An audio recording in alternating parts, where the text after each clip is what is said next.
Daily bytes में आप सबका स्वागत है। जैसा कि इसके पहले हम 2 सेशन कंडक्ट कर चुके हैं, जहां पर हम लोगों ने DU बीएड के रिगार्डिंग थोड़ा डिटेल में बात करने की कोशिश किया। उसके बाद हम लोगों ने BHU बीएड के रिगार्डिंग डिटेल में बात करने की कोशिश किया। आज हम लोग JMI बीएड पर बात करेंगे, जामिया मिलिया इस्लामिया पर बात करेंगे। देखिए, जब हम DU और BHU पर बात कर रहे थे तो वहां पर बेसिकली हम CUET के एग्जाम के रिलेटेड बात कर रहे थे कि यार DU और BHU में तो एडमिशन CUET से होता है, CUET का अलग अलग पेपर कोड समझना पड़ रहा था, देखना पड़ रहा था। लेकिन यहाँ पर जामिया अपना पेपर खुद कराता है। आज भी जामिया का पेपर एकदम ट्रेडिशनल तरीके से होता है कि पेपर ऑफलाइन मोड में होता है, एग्जाम सेंटर लोकेट होता है, वहाँ पर आप जाओगे पेपर देने, वहाँ पर आपको पेपर मतलब जो है नॉर्मल क्वेश्चन पेपर के फॉर्म में मिलेगा, OMR शीट मिलता है बबल करने के लिए। तो जामिया अपना एग्जाम खुद कराता है, जामिया का कुछ भी CUET से लेना देना नहीं है। तो आप डेली बाइट्स के चैनल पर भी जा सकते हैं। वहाँ जब आप जाओगे तो प्लेलिस्ट वगैरह में जो कल DU बीएड पर सेशन हुआ था, परसों उसके बाद जो BHU बीएड पर सेशन हुआ था, वो सब सेशंस आप देख सकते हो। एंड अगर आप कल को इस सेशन को भी यूट्यूब पर देख रहे हो तो आपको चैनल के प्लेलिस्ट में आना है, ठीक है। यहाँ पर आपको एक प्लेलिस्ट देखने के लिए मिल जाएगा, क्लासरूम टू करियर। इस वाले प्लेलिस्ट में वो तमाम जो डेली बाइट्स के सेशंस कंडक्ट हो रहे हैं, जो आपके यूज़ का सेशन है, वो सब कुछ आपको यहीं पर मिल जाएगा, सीक्वेंस वे में, ऑर्गेनाइज्ड वे में। तो आज हम थोड़ा जामिया बीएड पर चर्चा करेंगे। जैसा कि मैंने JMI के रिगार्डिंग बताया कि जामिया का भाई CUET से कुछ लेना देना नहीं है, लेकिन फिर भी मैं कहता हूं कि जामिया के बीएड पर आने से पहले भी एक प्रश्न जो हम सबके माइंड में आना चाहिए कि क्या फर्क पड़ता है कि हम जामिया से कर रहे हैं, BHU से कर रहे हैं, या फिर दिल्ली यूनिवर्सिटी से कर रहे हैं, या फिर सो कॉल्ड किसी ऐसे कॉलेज से कर रहे हैं जो कहता है कि प्राइवेट में बीएड कर लो, घर बैठे बैठे रहो, 1 लाख रुपए दे दो, घर बैठे बैठे डिग्री दे देंगे, तो अपना सरकारी नौकरी की तैयारी करते रहना। जो इस तरह के 3-5 वाले बीएड होते हैं, इन सब चीज़ों में बेसिकली बुनियादी फर्क क्या होता है? क्या फर्क होता है कि कोई कैंडिडेट यहाँ से निकलता है, किसी एक अच्छे संस्था से निकलता है, और क्या फर्क पड़ता है कोई कैंडिडेट जस्ट एक नॉर्मल एक डिग्री लेके निकलता है? देखो यार, कुछ बातें तो बहुत सिंपल सॉर्टेड है कि देने वाले आपको डिग्री देंगे, नौकरी नहीं देंगे। लेट से कि तुम अगर हिंदी मीडियम के हो, ठीक है, लेट से कि तुम हिंदी मीडियम के हो, तो क्या तुम बीएड करना चाहते हो तो तुमको डिग्री नहीं मिलेगा? तुमको मिलेगा। तुम 2 लाख रुपए खर्च करो, तुमको बैक डेट में डिग्री मिल जाएगी, ठीक है। 4 लाख रुपए खर्च करो, तुमको 2 साल 3 साल पुराने डेट में ऐसे संस्थाएं फर्जी डिग्री ला के तुमको दे देंगे, ठीक है। अब इमेजिन करो कि हिंदी मीडियम के हो, तुम कहीं नौकरी में जा रहे हो जहां तुमसे बोलता है कि इंग्लिश भी आपको आना चाहिए, तो क्या वो तुमको नौकरी देगा? नहीं, गेट से धक्के मार के बाहर कर देगा। तो जब भी आपको पैसा खर्च करके कोई डिग्री लेना है तो आपको मिल जाएगा, लेकिन उसी डिग्री के बेसिस पर कल को नौकरी लेने जाओगे तो नहीं मिलेगा। तो होता क्या है, किसी अच्छे संस्था से आप एस्पायर करते हैं तो थोड़ा सा आपको डाइवर्सिटी और इन बात की अंडरस्टैंडिंग बढ़ती है। तो ये तो हो गया पॉइंट 1। पॉइंट 2, ये बिल्कुल कुछ वैसा है कि भैया कोई सादा black and white phone use कर रहा है, 5,000 का फोन यूज कर रहा है, या 1.5 लाख का आईफोन यूज कर रहा है। कॉलेजेस के बीच में यही फर्क है कि आप नॉर्मल 10,000 का फोन यूज कर रहे हो कि 1.5 लाख का आईफोन यूज कर रहे हो। बस यही फर्क है, नाम का फर्क है, ब्रांडिंग का फर्क है। दिल्ली वगैरह किसी भी अच्छे संस्था में जाओगे, आप बोलोगे कि जामिया से हो, दिल्ली यूनिवर्सिटी से हो, या BHU से आ रहे हो, या फिर RIE से आ रहे हो, तो आपको अपना परिचय बहुत ज्यादा नहीं देना पड़ता है, आपका परिचय बाय डिफॉल्ट वहां पहुंच जाता है, ठीक है। ये बहुत फर्क पड़ता है किसी अच्छे संस्था से पढ़ने का। लेकिन स्टूडेंट क्या सोचता है कि अच्छा अच्छे संस्था से रहेंगे तो ऐसे कोई नौकरी लग जाएगा क्या? नहीं, इस मायने में कोई बहुत ज्यादा फर्क नहीं पड़ता है। हाँ, आपके नॉलेज में, आपके इंटेलेक्चुअल कैपेसिटी में, आपके स्किल हैंडलिंग कैपेसिटी में, आपके एक्सपीरियंस में, आपके एक्सपोजर पे, आपके एनलाइटनमेंट पर, आपके एंथुजियाज्म में, इन सब चीजों पर फर्क जरूर पड़ता है। क्योंकि अच्छे संस्था में आपको स्टूडेंट्स भी उसी हाई स्पिरिट, हाई मोटिवेशन वाले, जो ठीक ठाक कंपटीशन का तैयारी करके आए रहते हैं, ऐसे लोग आपको मिलते हैं। और फिर एंड में एक्सपोजर, एंथुजियाज्म के बाद वो जो इन्वायरमेंट क्रिएट होता है किसी ऐसे संस्था में, वो लाइफ में डिफरेंस क्रिएट करता है। यही इन संस्थाओं में एस्पायर करके, प्रिपेयर करके जाने से फर्क पड़ता है। इसीलिए कैंडिडेट को पूरी कोशिश करनी चाहिए कि हम अच्छे से अच्छे संस्था में सेलेक्ट हों। और फिर मेरा एक बहुत ही मामूली सा, बहुत ही सतही, बहुत ही 2 टके का टुच्चा सवाल भी रहता है कुछ कैंडिडेट से, जिन लोगों की बात समझ में नहीं आती है। वो लोग कहते हैं कि नहीं सर, हम तो अपना कहीं से बस हमको किसी तरह डिग्री मिल जाए, फिर हम फलाना SSC बैंक का तैयारी कर रहे हैं, ये मेरा बैकअप प्लान है, कल को सरकारी नौकरी में काम आएगा, ये आएगा वो आएगा। मेरा ऐसे लोगों को भी यही कहना होता है कि भाई तुम जो सा भी तैयारी कर रहे हो एक बार तुम भी पेपर दे के देख लो, तुमको पता चल जाएगा कि तुम कितना पानी में हो, आटे दाल का भाव तुमको पता चल जाएगा।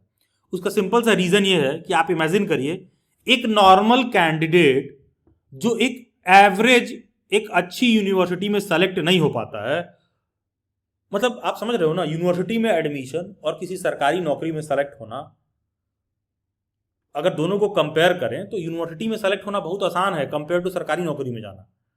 यूनिवर्सिटी में तो सेलेक्ट होना में गला काट प्रतियोगिता है ही, लेकिन सरकारी नौकरी में तो एकदम कट थ्रोट चल रहा है, एकदम एकदम नेक टू नेक सिचुएशन है। गवर्नमेंट जॉब में तो सेलेक्ट होना मल्टीपल टाइम्स कठिन है। तो आप ये सोच के देखिए कि एक नॉर्मल बच्चा किसी नॉर्मल एक अच्छे सेंट्रल यूनिवर्सिटी में अगर सेलेक्ट नहीं हो पाता है, एक अच्छे सेंट्रल यूनिवर्सिटी में उसको सेलेक्ट होने में उसको दिक्कत होने लगती है, तो कल को गवर्नमेंट जॉब का प्रिपरेशन कैसे करेगा? मतलब कैसे तुम वहां सेलेक्ट होगे जब तुम नॉर्मल एक यूनिवर्सिटी में सेलेक्ट नहीं हो पा रहे हो? तो स्वयं से ये प्रश्न होना चाहिए कि मैं कैसे किसी गवर्नमेंट जॉब में सेलेक्ट होऊंगा। लेकिन आदमी इतना बेसिक प्रश्न पूछता नहीं है, वो सोचता है कि है 3-5 करके धोखे से धक्के से किसी तरह हमको कहीं से डिग्री मिल जाए और हम सो कॉल्ड सरकारी नौकरी की तैयारी के नाम पर बैठे रहेंगे, बिहार में वैकेंसी आ रहा, फलाना वैकेंसी आ रहा, ऐसे वैसे करके किसी तरह हो जाए। देखिए, पहले तो सरकारी जॉब उतनी अब टेम्पटिंग नहीं रह गई है। दूसरा चीज, सरकारी जॉब एक डेप्रिसिएटिंग एंटिटी है, उसमें उस तरह से चीजें नहीं रह गई हैं जैसा पहले थी, ठीक है।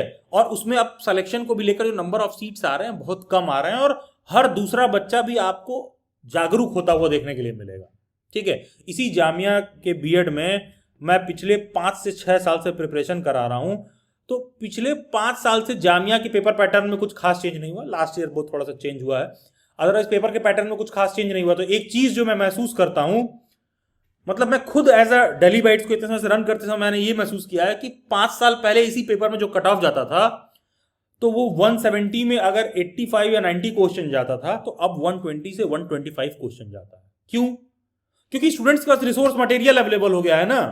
हम लोग जैसी संस्थाएं भी एग्जिस्ट करती हैं जो कैंडिडेट को उस चीज के लिए प्रिपेयर कर रही हैं, तो कट ऑफ का लेवल बढ़ने लगता है, क्योंकि बच्चे को पेपर स्ट्रक्चर, सिलेबस, प्रिपरेशन को लेकर इतनी बातें पहले ही से पता चलती हैं कि उसका नॉलेज पॉलिश होते जाता है। तो आप ये चीज भी समझिए कि कंपटीशन का तरीका भी चेंज होते जा रहा है, रिसोर्स मटेरियल भी हर आदमी तक पहुंच रहा है, और इंटरनेट ने चीजों को और सहूलियत से प्रोवाइड कर दिया है कि अपना घर बैठे बैठे क्या कर सकता है कोई भी।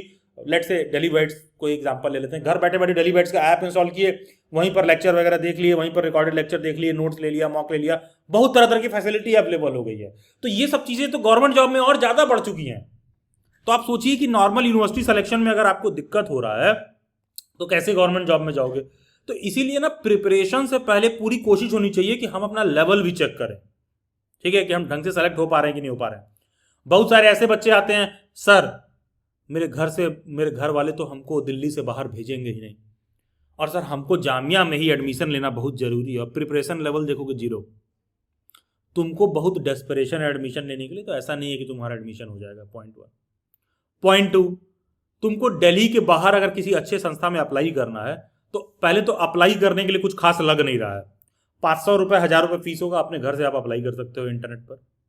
एग्जाम सेंटर आपको दिल्ली में ही मिल जाएगा। आप ना दूर दराज के अच्छी यूनिवर्सिटीज का भी फॉर्म फिल करके देख लीजिए, आपको एहसास होगा कि वहां भी आपका एडमिशन हो नहीं रहा है ठीक से। बस हम ऐसे ही गुणगान गा रहे थे कि अरे मेरे घर वाले तो वहां भेजेंगे ही नहीं, तो फॉर्म फिल करने से क्या फायदा। अरे वो तुमको बुला भी नहीं रहा है, ठीक है। ये चीज भी आपको समझने का जरूरत है। तो फॉर्म वॉर्म फिल करने से पहले एटलीस्ट 4-5 अच्छे यूनिवर्सिटीज को टारगेट में रखना चाहिए, उनका पेपर दीजिए और ढंग से उसके लिए एस्पायर करना चाहिए। और उसी कड़ी में एक जामिया भी है, और जामिया को लेकर एक चीज ध्यान दीजिएगा, इसमें अच्छे खासे माइनॉरिटी कैंडिडेट अप्लाई करते हैं, माइनॉरिटी क्या कह लीजिए, मुस्लिम कैंडिडेट्स अप्लाई करते हैं, ठीक है। तो जामिया में ऑलमोस्ट 50% सीट्स भी आपको रिजर्व मिल जाएंगी मुस्लिम्स के लिए। अच्छा, मैंने ये चीज भी देखा है कि बहुत सारे जो मुस्लिम कैंडिडेट होते हैं उनमें हमने देखा है कि एक अफवाह या एक मिथ या लैक ऑफ अंडरस्टैंडिंग कह लो मुस्लिम कैंडिडेट्स में, मैं ये देखता हूँ उनको ये लगता है कि अच्छा जामिया माइनॉरिटी कैंडिडेट्स के लिए 50% सीट रिजर्व है, तो उनका एडमिशन का प्रोबेबिलिटी ज़्यादा है। भाई ऐसा कुछ नहीं है। उसका सिंपल सा रीज़न ये है कि जितने मुस्लिम कैंडिडेट माइनॉरिटी कैंडिडेट हैं उनका पहला प्रायोरिटी जामिया ही रहता है फिर, तो इसलिए जामिया में कॉम्पिटिशन बढ़ जाता है, ठीक है। ऐसा कुछ नहीं है कि बहुत ज़्यादा कुछ आपको कट ऑफ में फर्क देखने के लिए मिलेगा। ज़्यादा से ज़्यादा इतना फर्क हो जाएगा कि जनरल के लिए कट ऑफ 121 मार्क्स गया है, तो मुस्लिम माइनॉरिटी वाले के लिए 117 होगा, 116 होगा। तो भाई 121 पाना भी कठिन है और 117 पाना भी कठिन है, ठीक है। अगर एक मुस्लिम कैंडिडेट 117 पा सकता है तो वो 121 भी पा सकता है। वो महज एक क्वेश्चन का फर्क है, उस दिन का फर्क है, पेपर का फर्क है, ठीक है, इस बात का कोई बहुत ज्यादा आपको एडिशनल एडवांटेज नहीं मिलता है। तो अगर कोई भी ऐसा बच्चा है जो मुस्लिम माइनॉरिटी है, तो प्लीज आप देखिएगा इस बात को लेकर मिथ में मत रहिएगा, क्योंकि अच्छे खासे मुस्लिम कैंडिडेट्स हैं जिनका टॉप प्रायोरिटी जामिया रहता है, अलीगढ़ मुस्लिम यूनिवर्सिटी रहता है, तो लोग इसको प्रायोरिटी में रखते हैं। तो फिर वहां भी फिर कंपटीशन कम नहीं है, क्योंकि यार जामिया के बीएड में टोटल सीट ही 200 है, केवल और केवल सीट ही 200 है। तो अगर हम कह रहे हैं मुस्लिम माइनॉरिटीज के लिए अगर उसमें कुछ सीट रिजर्व भी है, तो भी तो कोई बहुत ज्यादा सीट नहीं है, 200 ही टोटल है यार, टोटल सीट। क्योंकि जामिया से ना तो कोई एफिलिएटेड कॉलेज है, जामिया से ना तो कोई एफिलिएटेड या कोई 3-5 वाला इस तरह से बीएड प्राइवेट से कर लें, कुछ इधर से पैसा देके कर ले, ये सब नहीं होता है जामिया में, ये सब 3-5 वाला काम नहीं है जामिया में। ठीक है, तो 200 सीट है। पेपर स्ट्रक्चर भी देखोगे, अभी जामिया का पेपर स्ट्रक्चर मैं आप लोगों को दिखाऊंगा। जामिया का पेपर स्ट्रक्चर भी सबके बस का नहीं है मेक थ्रू करना, क्योंकि पेपर स्ट्रक्चर थोड़ा सा जामिया कठिन है। नंबर ऑफ सब्जेक्ट्स जो जामिया में आते हैं वो काफी ज्यादा आपको देखने के लिए मिलता है। तो कहने का मतलब है कि एक ठीक ठाक रेप्यूटेड संस्था है, अगर आपको वहां सेलेक्ट होना है तो उसको लेकर आपको सीरियस और सिंसियर दोनों होना पड़ेगा। पहले तो सीरियसली फॉलो करिए कि हाँ ये 4-5 मेजर सेंट्रल यूनिवर्सिटी है जहां आपको सेलेक्ट होना है, प्लस दूसरी बात उसको लेकर आपको बहुत सिंसियर भी होना पड़ेगा। देखिए वैसे तो कुछ कहा नहीं जा सकता है, लेकिन जामिया अपना पेपर अभी खुद कराता है। वी नेवर नो, कल को जामिया कहे कि नहीं नहीं भाई हम जो है अपना एग्जाम खुद नहीं करवाएंगे और कल को सीवीटी से एडमिशन लेंगे, ऐसा जामिया कह सकता है। ठीक है, ऐसा जामिया कह सकता है, लेकिन फिलहाल तो जामिया अपना पेपर खुद कराता है। ठीक है, तो उसको लेकर किसी के माइंड में कोई डाउट या संशय नहीं होना चाहिए। एंड थोड़ा सा अगर हम बात को समझें तो जामिया का एलिजिबिलिटी सबसे पहले हमको समझना होगा। तो देखो यार, सबसे पहली चीज ना आपके स्क्रीन पर देखिए लिखा होगा स्कूल टीचिंग सब्जेक्ट। यहाँ टोटल आपको सब्जेक्ट्स, इन सभी सब्जेक्ट्स को जोड़ लोगे ना, टोटल आपको 17 सब्जेक्ट देखने के लिए मिलेंगे। तो आप ना अपने माइंड में एक स्कूल टीचिंग सब्जेक्ट ले लीजिए, और वो स्कूल टीचिंग सब्जेक्ट आप वही लीजिएगा जिसमें बेसिकली आपने ग्रेजुएशन कर रखा हो। ठीक है, क्योंकि जामिया का एलिजिबिलिटी क्राइटेरिया समझने के लिए ना ये स्कूल टीचिंग सब्जेक्ट समझना बहुत जरूरी है। तो आपके स्क्रीन पर जो दे रखा है ये है टोटल स्कूल टीचिंग सब्जेक्ट। आप इसको पॉज करिए, स्कूल टीचिंग सब्जेक्ट को नोट कर लीजिए या स्क्रीनशॉट ले लीजिए, जैसे भी आपको समझ में आए। ये स्कूल टीचिंग सब्जेक्ट बहुत इंपॉर्टेंट है जामिया का एलिजिबिलिटी समझने के लिए। एलिजिबिलिटी क्राइटेरिया को थोड़ा सा मैंने आसान शब्दों में लिख दिया है, इसीलिए मैं आपको उस तरह से समझा रहा हूं कि पहले स्कूल टीचिंग सब्जेक्ट देख लो कि क्या होता है। तो देखो जामिया का बीएड करने का एलिजिबिलिटी क्राइटेरिया सिंपल सा क्या है कि आपका ग्रेजुएशन होना चाहिए, आपके पास बेसिकली बैचलर्स डिग्री होना चाहिए, आपके पास ग्रेजुएशन किस में होना चाहिए, किसी एक स्कूल टीचिंग सब्जेक्ट में होना चाहिए। स्कूल टीचिंग सब्जेक्ट क्या है, ये जो पीछे दे रखा है। ठीक है, ये जो आपके स्क्रीन पे 17 स्कूल टीचिंग सब्जेक्ट दे रखा है, बेसिकली किसी एक सब्जेक्ट में आपके पास ग्रेजुएशन में डिग्री होना चाहिए। कितना के साथ? 50% मार्क्स के साथ। तो बेसिकली है क्या, किसी एक स्कूल टीचिंग सब्जेक्ट में आपने ग्रेजुएशन कर रखा हो विद 50% मार्क्स, तो आप क्राइटेरिया नंबर 1 फुलफिल करते हो जामिया से बीएड करने का। और हाँ, कोई ऐसा बच्चा है जिसका ग्रेजुएशन में 50% मार्क्स नहीं था और विद टाइम उसने पोस्ट ग्रेजुएशन कर रखा है, तो वो अपने पीजी के डिग्री के बेसिस पर भी अप्लाई कर सकता है, अपने मास्टर्स के डिग्री के बेसिस पर भी अप्लाई कर सकता है। लेकिन इस बात से कोई फर्क नहीं पड़ता है कि आप ग्रेजुएट हो कि मास्टर्स हो, इस बात से कोई फर्क नहीं पड़ता है। मास्टर्स के बेसिस पर फिल करने का कोई एडिशनल एडवांटेज नहीं मिलता है। 99% कैंडिडेट ग्रेजुएशन के बेसिस पर ही फिल करते हैं। तो बेसिकली है क्या कि सिंपल सा क्राइटेरिया कि ग्रेजुएशन में आपके पास बैचलर डिग्री हो, स्कूल टीचिंग सब्जेक्ट है, बेसिकली उसमें 50% मार्क्स आपने स्कोर कर रखा हो, और बैचलर डिग्री किसमें होना चाहिए, स्कूल टीचिंग सब्जेक्ट में। स्कूल टीचिंग सब्जेक्ट क्या है, पीछे दिए गए जो 17 सब्जेक्ट हैं, ये जो बॉक्स में दे रखा है ये स्कूल टीचिंग सब्जेक्ट है। किसी एक सब्जेक्ट में आपने ग्रेजुएशन कर रखा हो 50% मार्क्स के साथ।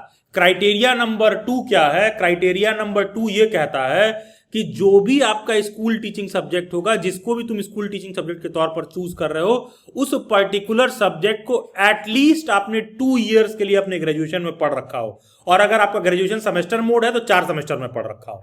ध्यान दीजिएगा, जो भी आपका स्कूल टीचिंग सब्जेक्ट है, जरूरी यह है कि उसको अपने ग्रेजुएशन में आपने 2 ईयर के लिए भी पढ़ रखा हो। तो आई होप क्राइटेरिया बहुत सिंपल सा है। टोटल 17 स्कूल टीचिंग सब्जेक्ट है, इसमें से कोई एक स्कूल टीचिंग सब्जेक्ट में आपने अपना ग्रेजुएशन कर रखा हो। ठीक है, जो भी स्कूल टीचिंग सब्जेक्ट, एसटीएस लिख दे रहा हूं, जिस भी पर्टिकुलर स्कूल टीचिंग सब्जेक्ट में आपने ग्रेजुएशन कर रखा है, उस पर्टिकुलर स्कूल टीचिंग सब्जेक्ट में अगर आपने 50% मार्क्स स्कोर कर रखा है, ठीक है, कहने का मतलब है कि टोटल 17 टीचिंग सब्जेक्ट हैं, उस 17 टीचिंग सब्जेक्ट में से कोई एक स्कूल टीचिंग सब्जेक्ट होना चाहिए जिसमें आपने ग्रेजुएशन कर रखा है विद 50% मार्क्स।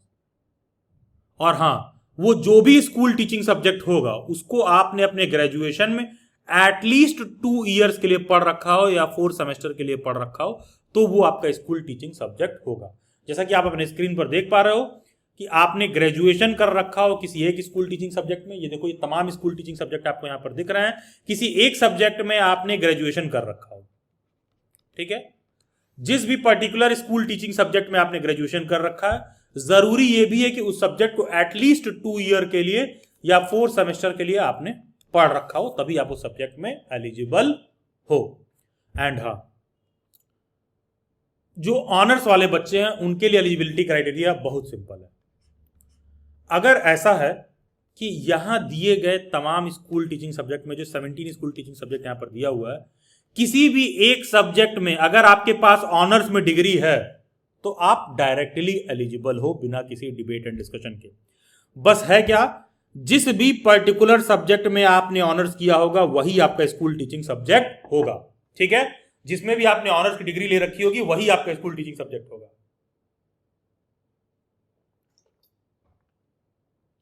तो लेट्स से कि आपने हिंदी में ऑनर्स कर रखा है, इंग्लिश में कर रखा है, इकोनॉमिक्स में, ज्योग्राफी में, हिस्ट्री में, इस्लामिक स्टडी में, कंप्यूटर साइंस में, फिजिक्स, मैथ, केमिस्ट्री, जिस भी सब्जेक्ट में आपने ऑनर्स कर रखा है तो आपका स्कूल टीचिंग सब्जेक्ट वही ऑनर्स वाला सब्जेक्ट होगा।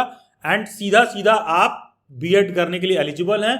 अगर आपने ऑनर्स डिग्री ले रखा है तो आपका स्कूल टीचिंग सब्जेक्ट वही होगा, जिस पर्टिकुलर फील्ड में आपने ऑनर्स डिग्री ले रखा है वही आपका स्कूल का मेन टीचिंग सब्जेक्ट होगा और आप जामिया से फिर बीएड करने के लिए एलिजिबल हैं। तो कहने का मतलब है, बात सिंपल सा है, इन सभी सब्जेक्ट में से किसी भी एक सब्जेक्ट में आपने ऑनर्स डिग्री ले रखा है तो सीधा सीधा आप जामिया से बीएड करने के लिए एलिजिबल हो। अब हाँ, यूट्यूब पर जाओगे तो बहुत सारे यूट्यूबर लोग इधर उधर ज्ञान दिए होते हैं कि एक सब्जेक्ट तुम्हारा ये होना चाहिए, साथ में एक दूसरा भी स्कूल टीचिंग सब्जेक्ट होना चाहिए। देखो यार, एलिजिबिलिटी केवल उतना ही है जितना मैंने एक्सप्लेन कर रखा है। ये जो दूसरा सब्जेक्ट मैं बोल रहा हूँ ना, ये जब तुम्हारा बीएड में एडमिशन हो जाता है, जब तुम जामिया में जाओगे ना, तो वो दूसरा सब्जेक्ट जामिया तुमको खुद एलोकेट करता है। इसमें तुमको कुछ नहीं करना है, तुम्हारा काम नहीं है। जामिया बेसिकली करता क्या है, जब आपका एडमिशन हो जाएगा तो एक तो आपका मेन स्कूल टीचिंग सब्जेक्ट है जिसको आप चूज करोगे, जो मैंने बता रखा है, ठीक है। उसके पीछे तमाम क्राइटेरिया कि एटलीस्ट 2 साल के लिए पढ़ रखा हो। बाकी जामिया क्या करता है, आपका रिजल्ट देखता है कि इसमें से कौन सा ऐसा सब्जेक्ट है जो आपने और पढ़ रखा है। वो तुम एक सेमेस्टर के लिए पढ़ रखे होगे तो जामिया उसको तुम्हारा सेकंड टीचिंग सब्जेक्ट के तौर पर एलोकेट कर देता है। उसमें तुमको कुछ नहीं करना है, वो एलिजिबिलिटी क्राइटेरिया का हिस्सा अभी नहीं। अभी एलिजिबिलिटी क्राइटेरिया केवल इतना सिंपल है कि बैचलर डिग्री होना चाहिए 50% मार्क्स के साथ स्कूल टीचिंग सब्जेक्ट में, और जो स्कूल टीचिंग सब्जेक्ट है उसको एटलीस्ट आपने 2 साल के लिए पढ़ रखा हो। अगर किसी भी एक स्कूल टीचिंग सब्जेक्ट में ऑनर्स कर रखे हो तो डायरेक्ट एलिजिबल हो बिना किसी दिक्कत के। और हाँ, जो भी बच्चा कॉमर्स का है उसके लिए एमकॉम होना जरूरी है। अगर आप एमकॉम हो तभी आप कॉमर्स को as a teaching subject choose कर सकते हो, अदरवाइज आप नहीं चूज कर सकते हो। ध्यान दीजिएगा, आप कॉमर्स को एज अ टीचिंग सब्जेक्ट तभी चूज कर सकते हो जब आप उसमें एमकॉम हो, मास्टर्स हो, तभी आप कॉमर्स को टीचिंग सब्जेक्ट चूज कर सकते हो।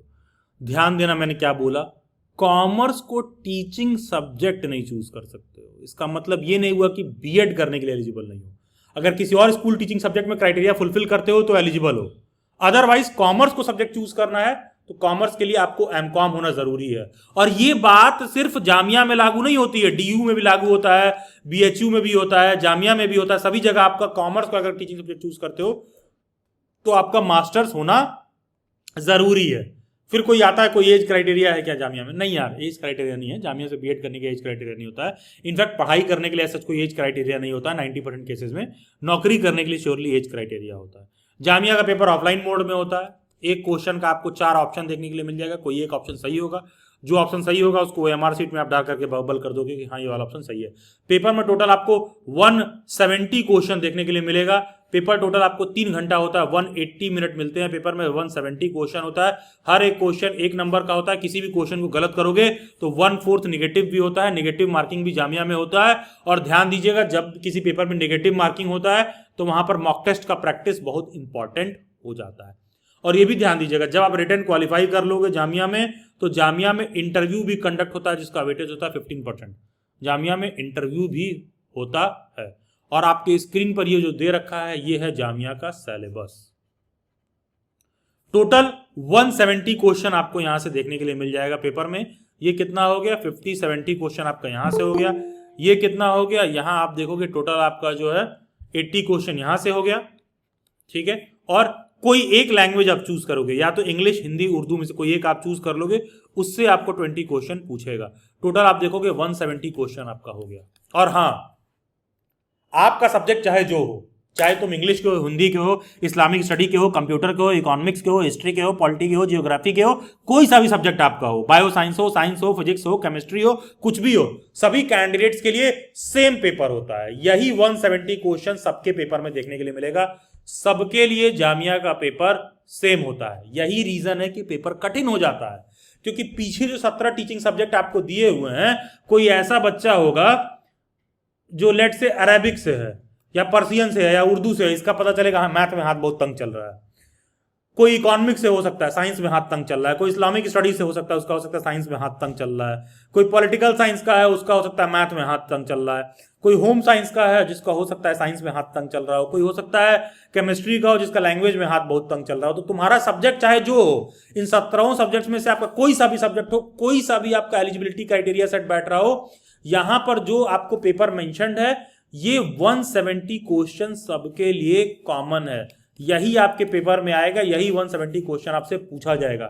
और नेचुरल साइंस का मतलब होता है कि जनरल साइंस के आपको 20 क्वेश्चन देखने के लिए मिल जाएंगे, जिसमें फिजिक्स, केमिस्ट्री, बायो है। सोशल साइंस का मतलब हो गया हिस्ट्री, पॉलिटी, जियोग्राफी, इकोनॉमिक्स से 20 क्वेश्चन आपको देखने के लिए मिल जाएंगे। मैथमेटिक्स का मतलब, जी हाँ, कोर मैथमेटिक्स आपको देखने के लिए मिल जाएगा। एवरेज का क्वेश्चन आपको देखने के लिए मिल जाएगा। परसेंटेज का क्वेश्चन देखने के लिए आपको मिल जाएगा। मेंसुरेशन का क्वेश्चन आपको देखने के लिए मिल जाएगा। डेली बैच की यूट्यूब पर डिटेल सिलेबस आ जाएगा। बेसिकली मतलब ये है कि मैथमेटिक्स का क्वेश्चन आपको देखने के लिए मिल जाएगा। लैंग्वेज एज ए पेडागोजी भी पूछेगा, और जो भी आपका एक पर्टिकुलर लैंग्वेज होगा उसको भी पूछेगा। पेपर में आपको जनरल इंटेलिजेंस का मतलब रीजनिंग के 25 क्वेश्चन देखने के लिए मिल जाएंगे। टीचिंग एप्टीट्यूड मतलब शिक्षण अभिरुचि के 25 क्वेश्चन देखने के लिए मिल जाएंगे। करंट अफेयर के 20 क्वेश्चन देखने के लिए मिल जाएंगे। तो जामिया में आप देखोगे ना कि कुल मिला के जो है ऑलमोस्ट आपसे 8 से 9 सब्जेक्ट पूछता है, डायरेक्ट या इनडायरेक्ट वे में। और हाँ, 8 से 9 सब्जेक्ट में फर्दर डिवाइडेड है। ये साइंस देखोगे, physics, chemistry, bio, social science, history, polity, geography, economics. तो जामिया का पेपर बहुत ही डाइवर्स होता है, ठीक है। हाँ, बस डेली बैट्स ये फैसिलिटी प्रोवाइड करता है कि भाई टीचिंग एप्टीट्यूड सब लोग पहली बार पढ़ रहे होते हैं, तो डेली बैट्स के यूट्यूब पर जाओगे तो तुमको टीचिंग एप्टीट्यूड का सारा कंटेंट देखने के लिए मिल जाएगा। और Jamia one of the most demanded institution भी क्यों है, क्योंकि भाई पूरे साल भर का बीएड करने का फी भी बहुत कम है। मात्र 6,900 रुपये फीस है। चाहे बीएड स्पेशल एजुकेशन हो, चाहे नर्सरी हो, चाहे डीएलएड हो, सबका देखोगे 6,900 रुपये ही फी आपको देखने के लिए मिलेगा। और हाँ, जब आपका एडमिशन हो जाता है तो इंटर्नशिप फी, कुछ ये सब 2-4 हज़ार रुपये एक्स्ट्रा लगता है। मोटी मोटा जामिया से पूरे साल का बीएड करने का एनुअल फी मात्र 10,000 रुपये है। सिर्फ और सिर्फ 10,000 रुपये में आपका काम हो जाएगा। ये इतना कम जो फी है ना, ये भी बहुत बड़ा क्राइटेरिया होता है कि वो संस्था जो है डिमांडेड होता है, क्योंकि फी भी बहुत मैटर करता है। चाहे आप अफोर्ड कर सकते हो, लेकिन कहीं ना तो कहीं दिमाग में आता है कि यार मतलब अगर कम पैसे में वो चीज़ हो जाए तो क्यों ना किया जाए। और हाँ, जामिया में बीएड वगैरह क्लासेस वगैरह बहुत ही रेगुलर रिगरस वे में चलती है। अटेंडेंस वगैरह का आपको बहुत ध्यान रखना पड़ता है। ये सारी चीज़ें जामिया से रिलेटेड बहुत ही मतलब मैटर करता है, ठीक है। किसी को भी जेएमआई बीएड से रिलेटेड कोई भी डाउट और वो है तो आप अपना हैंड रेस कर सकते हैं, and I will call out your name, and फिर जो भी आपको डाउट एंड क्वेरी होगा आप डायरेक्टली माइक ऑन करके चर्चा कर सकते हैं। ओके, तो I will start with you people. I will firstly come to Rohina Ghivas ji. Rohina बताइए। Good evening sir. Good evening Rohina ji, बताइए। सर, आपने जेएमआई का फुल सिलेबस का वीडियो नहीं डाला अभी तक? हाँ, आ जाएगा, आए? यूट्यूब पर आ जाएगा 2 दिन में आ जाएगा। थोड़ा सा मैं डिले ओके चल रहा हूँ सर। यार, बहुत सारे सेशन क्लास होने के कारण ना टाइम नहीं मिल पा रहा है। आ जाएगा, ठीक है। Okay sir. और इसका सेकंड बैच के लिए कब से अप्लाई करना पड़ेगा? फर्स्ट वाले में एनरोल कर लीजिए ना, सेकंड का वेट क्यों कर रही हैं? सर, अभी मेरा एक और बैच चल रहा है किसी चीज़ का, इसलिए उसी टाइमिंग पर। उसी टाइम पर? अच्छा, जी। तो ठीक है, अभी तो सेकंड वाला कुछ समय बाद शुरू होगा, ठीक है। इनफैक्ट आप देखिए ना, जी। जामिया का बैच अनाउंस हो गया, अभी तक सिलेबस वगैरह डेली बैच के यूट्यूब पर नहीं डाला गया, जस्ट टाइम के कंसर्न के कारण। तो अभी 1-2 दिन में वो आ जाएगा डेली बैच के यूट्यूब पर, और उसको लेकर चिंता ना करिए आप, ठीक है। सिलेबस डिटेल में सिलेबस आएगा, ठीक है। और सर लैंग्वेज इसमें कोई एक पार्टिकुलर लैंग्वेज या सभी लैंग्वेज से क्वेश्चन आते हैं? नहीं नहीं, हिंदी इंग्लिश उर्दू में तुम चूज करोगी कि कौन सा होगा। ये लास्ट ईयर से ही शुरू हुआ है, ये पहले नहीं आता था। ठीक है, तो जो भी आपका सब्जेक्ट हो, हिंदी से 20 क्वेश्चन, इंग्लिश से 20 क्वेश्चन, उर्दू से 20, बहुत बेसिक चीज़ें पूछते हैं। उसमें कुछ ऐसा बेसिक पढ़ाने, ग्रामर। हाँ हाँ, उसमें कुछ पढ़ाने वाला ऐसा चीज़ नहीं है। पैसेज वैसे जाता है, बहुत सिंपल सा क्वेश्चन आता है, उसमें कुछ पढ़ाने के लिए नहीं है। ओके सर, एक क्वेश्चन और कि हम्म। करंट अफेयर के लिए कोई बुक सजेस्ट कर दो करंट सर। अफेयर के लिए मैं बुक ये सजेस्ट कर सकता हूँ कि प्रतियोगिता दर्पण आता है मार्केट में, तो मिनिमम 6 मंथ का, मैक्सिमम 9 मंथ का आपको पढ़ने का ज़रूरत है। साथ में ये भी रिकमेंड करूँगा कि करंट अफेयर को लेकर अभी से परेशान मत होइए। जब फरवरी मार्च का महीना आ जाएगा, तब जामिया का पेपर का डेट देखिएगा। अगर मान लीजिए जामिया पेपर खुद कराता है, मई वगैरह में पेपर करवाता है, तो मिनिमम 6 मंथ का करंट अफेयर आप पढ़ के जाइएगा मिनिमम, और मैक्सिमम 9 मंथ का। ओके सर, और ल्यूसेंट जी के अलग होती है हाँ वो हाँ, जीके के लूसेंट तो लिए? जो स्टैटिक जीके के लिए है। ठीक है, मान लो हिस्ट्री से कुछ क्वेश्चन पूछ दिया कि हड़प्पा का एक्सकवेटर कौन है, या फिर लेट से कि महाजनपद पीरियड में अंग महाजनपद का कैपिटल क्या था। ठीक है, ये सब बातें जानने के लिए आपको लूसेंट जीके की बुक की ज़रूरत पड़ेगी। लेकिन सर इसमें जीके नहीं आती है, ये जीके भी आती है? आती है यार, वो जो सोशल साइंस से क्वेश्चन है, 20 question, history polity geography economics, वो सब क्या है, जीके ही तो है, स्टैटिक जीके। Okay this. ठीक है, साइंस का जो बेसिक क्वेश्चन पूछेगा, 20 कहाँ से पूछेगा? बेसिक तुम साइंस, अब इसके लिए तुम अलग से तो फिजिक्स केमिस्ट्री बायो पढ़ने जाओगी नहीं, तो बेसिक साइंस तुमको कहाँ से पढ़ना का, कोई किताब चाहिए? तो लूसेंट जीके की बुक पर्याप्त होती है, और आप पेपर से मैच भी करा सकते हैं। ओके सर, एक लास्ट क्वेश्चन हाँ ये हाँ। कि अगर किसी ने जेएमआई बीएड का एंट्रेंस क्लियर कर लिया, रिटन एग्जाम, और इंटरव्यू में रह गया, ऐसा भी कुछ होता है या वो क्लियर जी हो जी, जाता होता है? है, बिल्कुल होता है। तो रिटर्न में अच्छा नंबर ले आओ ना। ओके रिटर्न सर, कितने? इंटरव्यू कैसा भी हो सिलेक्ट हो जाएंगे नहीं अगर यार, रिटन में ऐसा नंबर नहीं लिए? है। नहीं, हाँ, रिटर्न में अच्छा है तो इंटरव्यू में 1-2 नंबर कम दे देंगे तो फर्क नहीं पड़ेगा। और इंटरव्यू को लेकर चिंता ना करिए, हम लोग प्रिपेयर कराते हैं उसके लिए। Okay sir, thank you. आप रिटर्न क्वालिफाई करिए, डेली बैट बहुत रिगरस वे में इंटरव्यू का प्रिपरेशन कराता है, फ्री ऑफ कॉस्ट रहता है वो, कोई भी जो बच्चा रिटर्न क्वालिफाई करता है। तो कोई ऐसा बात नहीं है, उतना जितना हम लोग बेसिक गाइडेंस देते हैं उतना आप कर लीजिए, आराम से हो जाएगा। ठीक ओके है। सर। और डेली बाइट्स भी अपने कंटेंट में ना करंट अफेयर प्रोवाइड करता है, एग्जाम के टाइम पर ही आता है वो करंट अफेयर, उतना भी आदमी पढ़ लेगा तो काम हो जाएगा। ठीक है। Okay sir. ठीक है, ओके। मोहम्मद नज़ाम, मोहम्मद नज़म, जो भी नाम आपका। Good evening sir. मेरा ये क्वेश्चन था, जैसे जेएमआई में जो साइंस वाला पोर्शन है, हम इसकी प्रिपरेशन कैसे करें? देखो यार, जनरल साइंस के लिए तो आपको बेसिकली जनरल साइंस की मार्केट में बहुत सी किताबें आती हैं, लेकिन मेरे साइड से आपको रिकमेंडेड रहेगा कि लूसेंट जीके की नॉर्मल जो जनरल नॉलेज की बुक आती है, उसमें आपको साइंस का सेक्शन देखने के लिए मिल जाएगा। तो बहुत बेसिक साइंस का क्वेश्चन रहता है। ठीक है, हिस्ट्री कह रहा हूँ, सॉरी, फिजिक्स है, केमिस्ट्री है, बायो है, तो बेसिक साइंस रहता है। लूसेंट की जीके में जितना दिया है उतना भी आप कर लेंगे तो काम बन जाएगा। ठीक है, आप यूट्यूब पर तो, जाओगे तो लोग तो रिकमेंड कर देंगे एनसीईआरटी पढ़ लो, ये पढ़ लो, वो पढ़ लो। देखो यार, किसी भी रिकमेंडेशन के साथ हमको ये भी देखने का जरूरत है ना, क्या चीज़ है जो हम कर सकते हैं, वो बात करने का जरूरत है। ऐसी तो एनसीईआरटी पढ़ लो, तो जो बच्चा साइंस का एनसीईआरटी पढ़ लेगा तो फिर क्या ही बचेगा उसके जीवन में, सब तो पढ़ ही लिया फिर वो। ठीक है, तो कहने का मतलब है और कि सर हम वो बात करिए जो डुएबल हो, तो लूसेंट जीके की बुक पर्याप्त है। और सर सेकंड क्वेश्चन मेरा ड्यू से था, मैं पूछना भूल गया था, किस उनकी जनरल सिलेबस कैसे पता करें? किसी का ड्यू का? ड्यू का जी सर। क्या पेपर कोड है आपका? सर मेरा 404 04 है, है। सोशल साइंस है। जी तो जी डेली जी बाइट्स के सोशल यूट्यूब साइंस। पर 04 का सिलेबस डिटेल में आपको देखने के लिए मिल जाएगा। सर नहीं मिल रहा ना, उस वजह हाँ जब तो मैंने आपसे पूछा। हाँ तो मेहनत करिए, जाइए यूट्यूब पर सर्च करिए, COQP 04 B Ed syllabus daily bytes लिख के सर्च करिए। ठीक है। Okay sir, thank you sir. ठीक है, thank you. Then I come to Shaima. Good evening sir. Good evening Shaima ji, बताइए। सर मेरा सवाल ये है कि मेरी हिंदी है ना, मतलब 3 सेम में ले भी और 1 सेम में नहीं है, तो मैं एलिजिबल हूँ या नहीं आपकी जानना वॉइस था। नहीं आ रही है, थोड़ा हेडफोन निकाल के बोलेंगे। सर मैं ये बोल रही हूँ कि मेरे 3 सेम में हिंदी है और 1 सेम में नहीं है, तो मैं एलिजिबल हूँ जाने में गेट के लिए। नहीं नहीं एलिजिबल हो, मिनिमम 4 सेमेस्टर में या फिर एटलीस्ट 2 ईयर्स के लिए आपने पढ़ा हो सर सब्जेक्ट को। क्योंकि सर मैं हमें ना मास मीडिया फाइनल ईयर में हूँ जामिया से, तो हमें ना 2 सेम में ना सर खुद अपनी डिपार्टमेंट है ना वो अपनी तरफ से देते हैं और बाकी 4 सेम हम ले सकते हैं। तो मेरे 3 सेम में और 1 सेम में नहीं हो सर, सुनिए, क्या 4 करूँ? सेमेस्टर में अगर पढ़ रखा है, किसी भी 4 सेमेस्टर में, सर वो सब्सिडी इस्लामिक स्टडीज है मेरा। वापस मैं कह रहा हूँ, किसी भी 4 सेमेस्टर में आपने पढ़ रखा है तो आप एलिजिबल हैं, अदरवाइज आप नहीं एलिजिबल हैं। ठीक है, मेरे कह देने से आप एलिजिबल नहीं हो जाएंगे। जैसे आप जो रीज़न आप दे रही हैं वो सबसे आप एलिजिबल नहीं हो जाएंगी। या तो आपने उसको किसी भी अलग अलग 4 सेमेस्टर में, टोटल मिला के 4 सेमेस्टर में आपने पढ़ रखा हो, या तो 2 ईयर आपने पढ़ रखा हो, तभी आप उसमें एलिजिबल हैं, नहीं तो नहीं एलिजिबल है। ठीक है, और सिंस आपने जामिया से किया है तो आप जामिया के एजुकेशन डिपार्टमेंट में जाके वहाँ से भी कंफर्म कर सकती हैं। ठीक है सर। सर एक मेरा सवाल ये था कि सर मैं इसमें कंफ्यूज हूँ कि बीएड और बीएड जनरल ये एक ही है या फिर या नाम एक अलग ही अलग बात है? है, क्योंकि सब एक ही है। BEd, BEd general, common BEd सब एक ही, बस एक बीएड स्पेशल एजुकेशन होता है, वो एक अलग चीज़ होता है, ठीक है अदरवाइज सर, सब एक ही है। ठीक है, ये सब यूट्यूब पे कोर्स वोर्स बेचने के लिए बना दिए हैं सबकी, कॉमन बीएड जनरल है, सब एक ही है, बस एक स्पेशल बीएड एक अलग चीज़ होता है। वो दिव्यांग छात्रों को पढ़ाने वाले जो टीचर्स होते हैं वो वाला स्पेशल बीएड बस अलग होता है, बाकी का सब एक ही चीज़ है। ठीक है, okay sir. Okay, then I will come to Rukhsana Ahmad.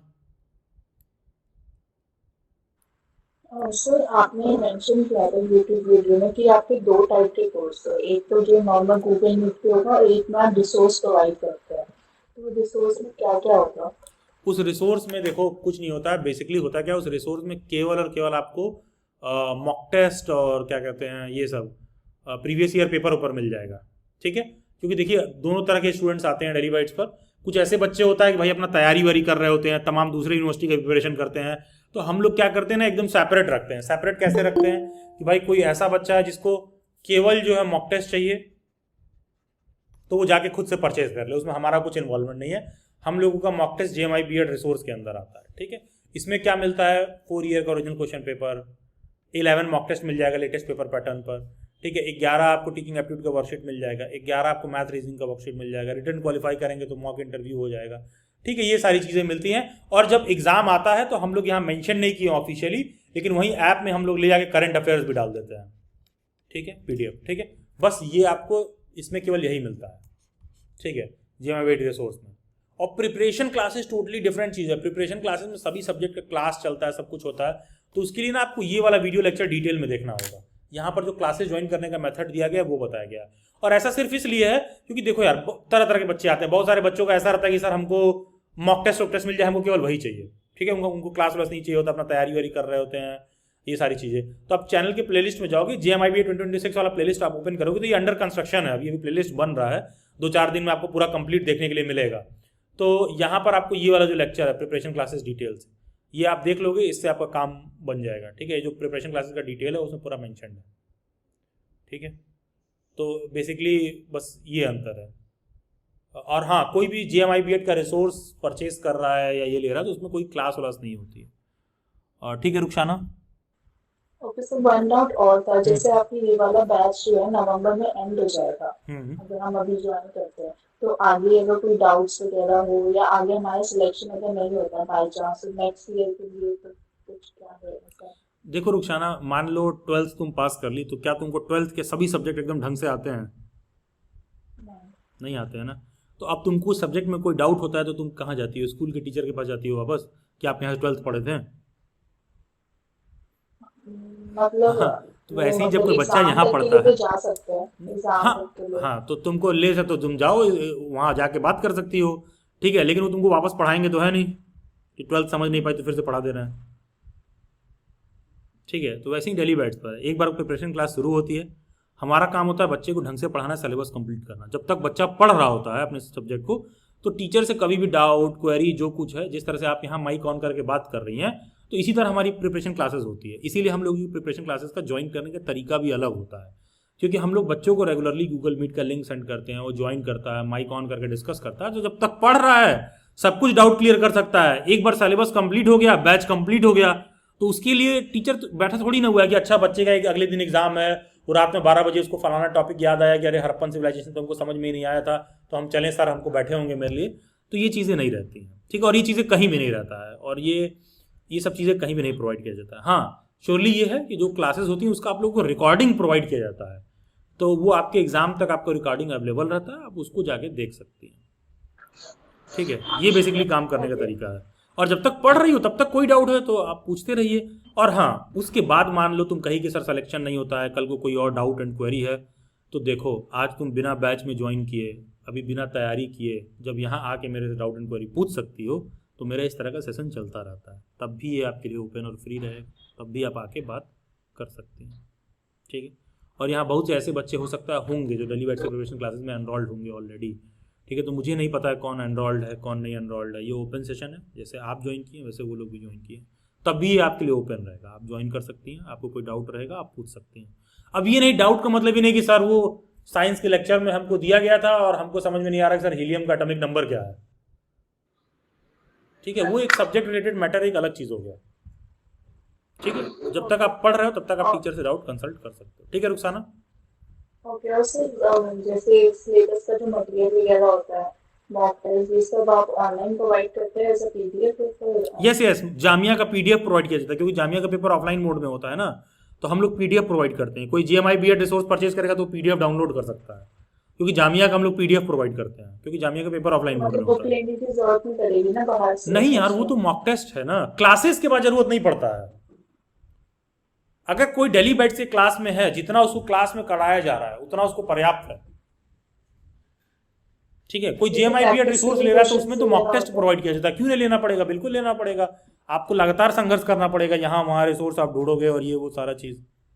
देखो, फ्री और पेड में यही अंतर होता है। पेड में भैया टीचर जिम्मेदारी लेके सारा कुछ ऑर्गेनाइज करके ले आता है, ठीक है। फ्री में आप ढूंढते रहोगे, और फ्री में अथाह सागर है, ठीक है। बात ये है, बस इतना ही फर्क है और कुछ नहीं। सर मैं पेड का ही पूछ रही हूँ, जैसे भी 1 वीक का वो बैच लेते हैं। अरे तो वो हमारे टीचर PDF करवाते हैं मिलती है पूरा ना यार, वो practice तुमको वगैरह? चिंता नहीं करना है। अगर मैं सोशल साइंस पढ़ा रहा हूँ तो वो मेरी जिम्मेदारी है कि हम तुमको कैसे करवाएंगे, ठीक है। जो आप बैच का पूछ रही है ना, वो मेरी जिम्मेदारी है कैसे कंटेंट देना है। उसके बाद आपको कुछ और ज़रूरत नहीं पड़ेगा। अगर कोई किताब उताब लेना होगा तो मैं बताऊंगा, और वो 100-150 रुपये से ज़्यादा का नहीं होगा। उसी तरह रिमझिम मैम अगर साइंस का आपको लेक्चर ले रही हैं और आपको डाउट सेशन ले रही हैं साइंस का, तो वो उनकी जिम्मेदारी है, वो आपको पूरा कंटेंट प्रोवाइड करेंगी, ठीक है। और कोई अगर एक्स्ट्रा कुछ बुक लेना होगा तो 200-300 रुपये से ज़्यादा का नहीं होगा, टीचर आपको बताएगा, वो टीचर की जिम्मेदारी है। ओके, थैंक हाँ, यू। बच्चा हमारे बैच में जिम्मेदारी है, बच्चे की जिम्मेदारी है, कहाँ से करेगा, मेरी जिम्मेदारी है भाई, मैं करवाऊंगा यार, ठीक है। कोई सोशल साइंस का है, साइंस का है, टीचिंग एप्टीट्यूड का, हमारी जिम्मेदारी है यार। हम लोग उसको करवाएंगे, कंटेंट देंगे, लेक्चर का रिकॉर्डिंग देंगे, सब कुछ देंगे। वो क्वालिफाई करे, हमारे लिए गर्व की बात यही है कि वो क्वालिफाई करे। हर साल जामिया से अच्छे खासे बच्चे हमारे यहाँ से सेलेक्ट होते हैं, तो अगर हम उसके कंटेंट में बेईमानी करेंगे तो सेलेक्ट कैसे होगा, ठीक है। कोई बच्चा जो बैच में ज्वाइन है उसको सब कुछ करवाया जाता है, ठीक है रुखसाना, ओके, थैंक यू। ठीक है, thank you. Then I come to Ashnaullah, then I come to after that Mohammad Sharif, जो भी उनको पूरा नाम नहीं दिख रहा है। First I come to Ashnaullah, switch on your mic. जी हेलो सर। जी जी बताइए प्लीज। हाँ, ये आवाज क्लियर आ रही है आ हमारी? रही आ रही है, जी जी बताइए। हाँ सर मेरा सवाल ये था कि सर जैसे मैंने जामिया से इंटरव्यू दे दिया, तो मुझे लग रहा है कि सर नाम लिस्ट ऑफ सिलेक्टेड कैंडिडेट में आएगा। तो सर क्वेश्चन मेरा ये था कि सर मैं डिस्टेंस से एमबीए कर सकता हूँ? देखो यार अशनाउल्ला, मेरा सजेशन यही रहता है कि बीएड के साथ दूसरा डिग्री मत लीजिए, अच्छा, ठीक है। लेकिन सिंस आपने बोला है कि डिस्टेंस से एमबीए कर लें, तो कर सकते हैं। क्योंकि बीएड और एमबीए का डिग्री कभी एक साथ यूज करने की जरूरत नहीं पड़ेगी। हाँ, तो कर लीजिए। अदरवाइज होता क्या है ना, जैसे बीएड वाले बच्चे जब पीजी वगैरह करते हैं तो ये लोग करते क्या है, सब पीजीटी के लिए अप्लाई करते हैं। तो इंडिया में तमाम ऐसी संस्थाएं हैं जो साथ में किए रहोगे तो कई बार ना अलाउ नहीं करती तुमको पीजीटी के जॉब के लिए, ठीक है। और ये बात डॉक्यूमेंट वेरिफिकेशन के साथ पता चलेगा। सर सवाल मेरा ये था कि सर मैं एमबीए इसलिए करना चाह रहा हूँ, इससे जैसे मेरा जामिया से बीएड रेगुलर से हो जाता जनरल में। और दूसरा सर ये है कि मैं डिस्टेंस से एमबीए इसलिए करना चाह रहा हूँ कि सर मान लीजिए 2 साल के बाद अगर वैकेंसी नहीं आती है तो फिर मैं उस लेवल पे एमबीए में मैं जॉब कर सकता हूँ। यस, तो करिए ना। मैंने तो बोला ना कि आपको बीएड और एमबीए कभी एक साथ यूज नहीं करना पड़ेगा। नहीं, वही तो है सर, क्राइटेरिया भी दोनों का अलग है ना, वो मार्केट लाइन का हो गया। यस, दैट्स द पॉइंट कि वो मार्केट का हो गया और टीचर एजुकेशन के फील्ड का हो गया, तो ये चॉइस ठीक है। दोनों, बहुत सारे बच्चे क्या करते हैं, पता चलेगा एमए पॉलिटिकल साइंस कर रहे हैं, बीएड भी कर रहे हैं, कल को कोई पीजीटी का जॉब आएगा तो कहेंगे तुम दोनों साथ में किए हो, तो वहां दिक्कत होता है। जैसे रिसेंटली बिहार में भी बहुत सारे बच्चों को पीजीटी में छांटा गया है केवल इसीलिए। जी सर, वैसे मेरा हो जाएगा सर, क्योंकि इंटरव्यू बहुत बढ़िया गया और टीचर ने बता दिया कि बेटा आपका इंटरव्यू बहुत बढ़िया गया। नहीं ठीक है, बहुत सारी शुभकामनाएं, सिलेक्शन हो जाए बहुत अच्छी बात है। अपना डिस्टेंस एमबीए में एनरोल कर लीजिए, कोई ऐसी दिक्कत नहीं होगा आपको, ठीक है। अभी सर उसके लिए टेस्ट देना होगा। अभी सर फॉर्म मैंने रजिस्ट्रेशन कर दिया है, बस सबमिट करना है बस। नहीं ठीक जामिया है। का ही अभी डेट आया हुआ है डिस्टेंस का। अच्छा, तो इग्नू से भी एनरोल कर सकते हैं, इग्नू में टेस्ट नहीं देना पड़ता है। जामिया ही बेस्ट है क्योंकि सेंटर में ही हो जाएगा ना, क्लासेस संडे को होती है तो नहीं हो जाएगी। नहीं तो इग्नू में भी वैसा ही होता है, इग्नू में भी सेंटर आप जामिया में ही चूज कर लीजिएगा, अच्छा अच्छा, इग्नू में भी कर सकते हो। कर सकते हैं ना, ऐसे कोई दिक्कत तो नहीं होगा? नहीं नहीं कर लीजिए, कोई दिक्कत नहीं होगा। नहीं सर, मैं जॉब प्रोस्पेक्टस के लिए करना था कि सर वैकेंसी वो तो मैं समझ रहा हूँ कि आप जॉब के पर्सपेक्टिव से ही करना चाह रहे हो, तो मार्केटिंग है टोटली अलग फील्ड का डिग्री है, कोई दिक्कत नहीं होगा।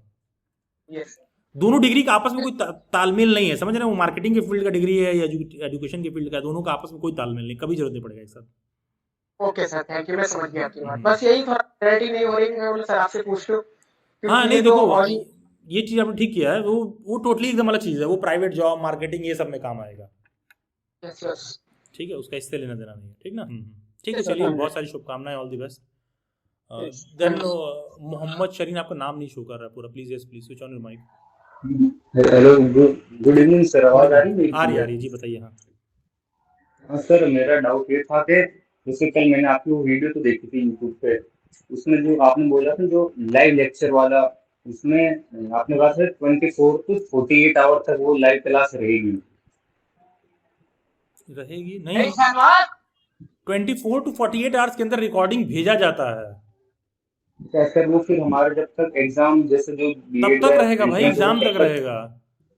अरे एग्जाम तक अरे रहेगा सर? सुनिए सुनिए, सिंपल सा बात ये है, जैसे मान लीजिए आप इस सेशन में भी ज्वाइन हो, जी ठीक है, सर। तो इसको थोड़ा समय लगता है ना पब्लिक डोमेन में यूट्यूब पर आने में, जी तो सर। ऐसे ही क्लास भी होता है। तो मान लो ऐसा नहीं कि क्लास खत्म हुआ तो तुरंत रिकॉर्डिंग आ जाती है, क्योंकि वो क्लासेस मेरी 2 घंटे 2.5 घंटे की चलती हैं, तो जो रिकॉर्डिंग होता है प्रोसेस होकर 24 घंटे में आता है, ठीक है। जी उसके बाद सर। वो आपके एग्जाम के लिए अभी तक अवेलेबल रहता है। सर एक डाउट होता सर। सर जैसे मैं उससे मेरे सिस्टर ने आपसे वो डाउट पूछ भी लिया था, जैसे मास मीडिया मतलब उसके बीएड के लिए वो हिंदी तो अवेलेबल होगी नहीं है ना? क्या चीज हो गया, क्या चीज के लिए?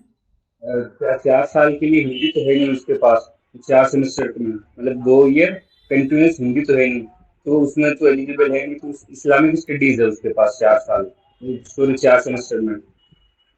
तो पढ़ लीजिए, इस्लामिक स्टडीज में कर लीजिए। और एक चीज और मैं आपको बताऊं कि अगर उनके पास 4 सेमेस्टर में लगातार नहीं, किसी भी 4 सेमेस्टर में है तो चलेगा। किसी भी 4 सेमेस्टर में हिंदी नहीं है, सिर्फ इस्लामिक स्टडीज है, एक सब्जेक्ट है सिर्फ जो इस्लामिक स्टडीज है। तो हाँ, तो जामिया इस्लामिक स्टडीज में बीएड कराता है, उसमें कर लीजिए, क्या दिक्कत है? नहीं लेकिन सर उसके बाद इसको होगा इसमें बिल्कुल होगा, बिल्कुल होगा। देखिए, कल भी मैंने बोला था, आज भी मैं वापस से बोल रहा हूँ, आप लोग एक मेरा यूट्यूब पर वीडियोस को सर्च कर लीजिएगा कि क्या बीएड में सब्जेक्ट मैटर करता है, आगे लिख लीजिएगा डेली बाइट्स, वहाँ मैंने डिटेल में समझाया है कि कभी भी एलिजिबिलिटी क्राइटेरिया में जो आपको बीएड बोलेगा तो बस बोलता है बीएड होना चाहिए, बीएड की सब्जेक्ट में ये मैटर नहीं करता है। और रही बात स्कोप की, तो उसका सिलेक्शन इस्लामिक स्टडीज से ज़्यादा जल्दी होने के चांसेस है कंपेयर टू वो हिंदी से रहे तो। उसका रीज़न है, हिंदी से करने वाली वो अकेले नहीं है, तमाम यूनिवर्सिटी जो हिंदी में करा रही हैं, लेकिन कल को तमाम जो मुस्लिम माइनॉरिटी इंस्टीट्यूशंस हैं, एजुकेशनल इंस्टीट्यूशंस हैं, वहाँ पर इस्लामिक स्टडी वाला टीचर ढूंढना मुश्किल हो जाएगा, वो भी फीमेल। सही है सर। ठीक है, तो जब वहाँ वैकेंसी आएगी तो एडवांटेज ज़्यादा मिलेगा, और ये हिंदी वाले में बच्चे को दिक्कत होने लगेगा, ठीक है, क्योंकि हिंदी वाले में भाई बहुत सारे बैठे हैं हिंदी के पंडित सब, ठीक है, ये बात है। सर एक बात सर, जैसे एक जो कल वाला बैच स्टार्ट हो रहा है, एक से 2 या 3 महीने बाद स्टार्ट होगा, वो कंटेंट तो सेम प्रोवाइड होगा दोनों में? कंटेंट सेम प्रोवाइड किया जाता है, बस पहले वाले बैच में समय हम लोग बहुत फुर्सत में देते हैं, दूसरे वाले बैच में जैसे एग्जाम करीब आने लगता है तो थोड़ा सा कॉम्पैक्ट होता है, पहले और दूसरे बैच में बहुत ज़्यादा डिफरेंस नहीं है। ठीक है, लेकिन मेरा रिकमेंडेशन यही रहता है कि फर्स्ट वाला ही ज्वाइन करना चाहिए, क्योंकि वो हम लोग बहुत आराम से कराते हैं, बहुत समय दिया जाता है उस बैच में। नहीं सर, हाँ मुझे वो दोनों साथ ही परचेज करना है, बैच और टेस्ट सीरीज, तो जो टेस्ट होने के बाद फिर से अवेलेबल हो जाएगा टेस्ट दोबारा? नहीं, टेस्ट सीरीज अगर जामिया का लेते हैं तो पीडीएफ फॉर्म में दिया जाता है, क्योंकि जामिया का पेपर ऑफलाइन मोड में होता है।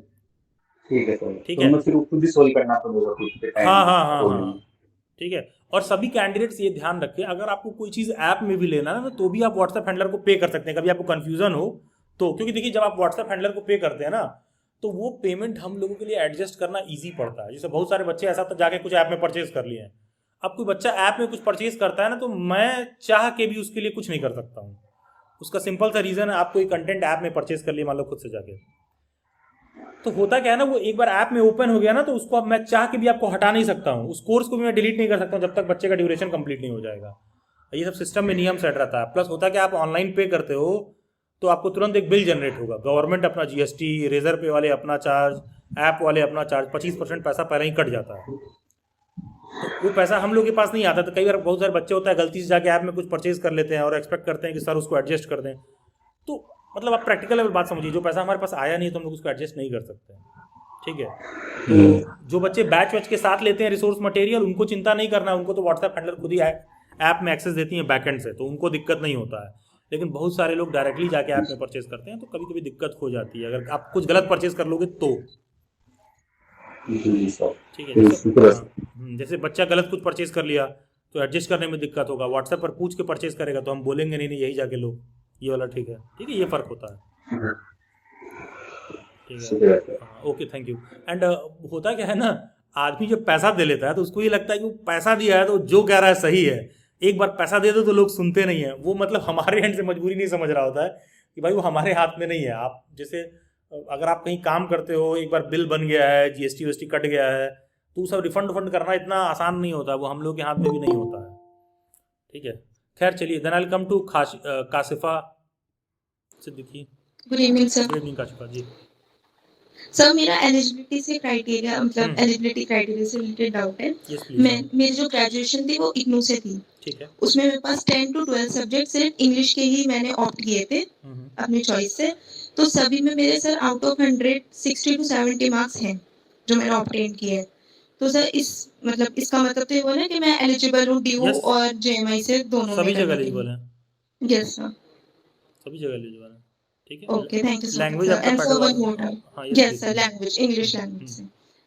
सर मैं DU एंड जामिया दोनों का ही बैच ज्वाइन करना चाह रही थी, तो बट मेरा जो मतलब मैं सोच रही हूँ वो कि मैं फर्स्ट बैच जो है वो DU का ज्वाइन कर लूँ, और जब वो कंप्लीट हो जाए उसके बाद जो सेकंड बैच JMI का आएगा वो ज्वाइन कर लूँ, बिकॉज JMI में थोड़ा टाइम रहता है, लेट होता है उसका जो पूरा एडमिशन का प्रोसेस है, और DU का पहले। तो सर ऐसा करना सही रहेगा?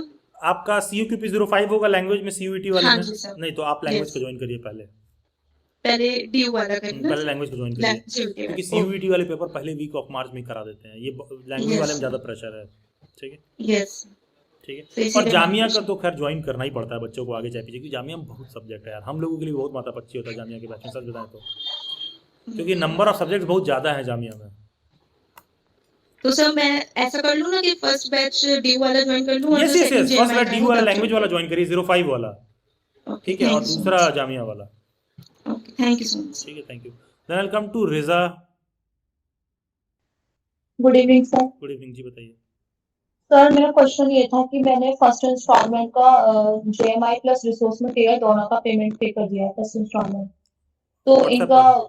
खैर वो तो रिसोर्सेज तो अभी ओपन नहीं हो रहे, आपने बोला था कि पूरा फीस पे करो जब ही होगा, और इसकी क्लासेस कब से स्टार्ट हो रही है JMI? 19 का डेट दिया गया है, आपको अपडेट आएगा, वो आज 17 है ना, अभी 1-2 दिन आपको अपडेट आ जाएगा व्हाट्सएप पर, क्या करना है, कैसे ग्रुप Yes. होगा, जामिया का अपडेट आ जाएगा आपको व्हाट्सएप पर, ठीक है। आपने फी पे Okay, किया sir. है क्या व्हाट्सएप हैंडलर को?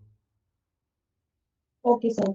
अगर आपने व्हाट्सएप पर फी पे कर रखा है, 1-2 दिन में अपडेट आ जाएगा। और अपडेट नहीं आने का कारण क्या है, पिछले 3 दिन से लगातार मेरा ये इवनिंग में सेशन, क्लास, बहुत सारा चीज़ चल रहा है, तो अब मैं जब से फ्री हो जाऊँगा तो अब स्टूडेंट्स के सभी BEd वाले बच्चों का अलग अलग जो भी सेक्शन है उनके क्लासेस शुरू होने हैं, तो नेक्स्ट 3-4-5 दिन में सबका एक दिन करके सबका क्लास शुरू हो जाएगा, सभी फैकल्टीज़ को एलोकेट कर दिया जाएगा, सेक्शन बन जाएगा आपका, वो सब बना के अभी एलोकेट कर दिया जाएगा टेलीग्राम पर, वो सब फिर बाकी की delivery team Okay, take sir. Over कर लेगी वहाँ से, ठीक है। हाँ, then welcome to Mustab Shera.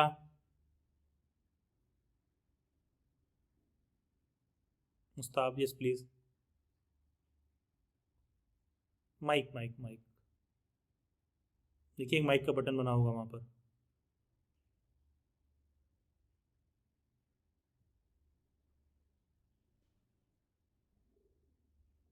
मुस्ताब, ठीक है। And that will be all. किसी और कोई डाउट और क्वेरी है? जी sir, good evening sir. Good evening जी, मतलब बताइए। सर आप जी बोलिए। हाँ सर मुझे ग्रेजुएशन से रिलेटेड कुछ बात यस करना है। बताइए। मैं ग्रेजुएशन बिहार से की हूँ अच्छा, अभी आपको और जामिया से रिलेटेड कोई डाउट है?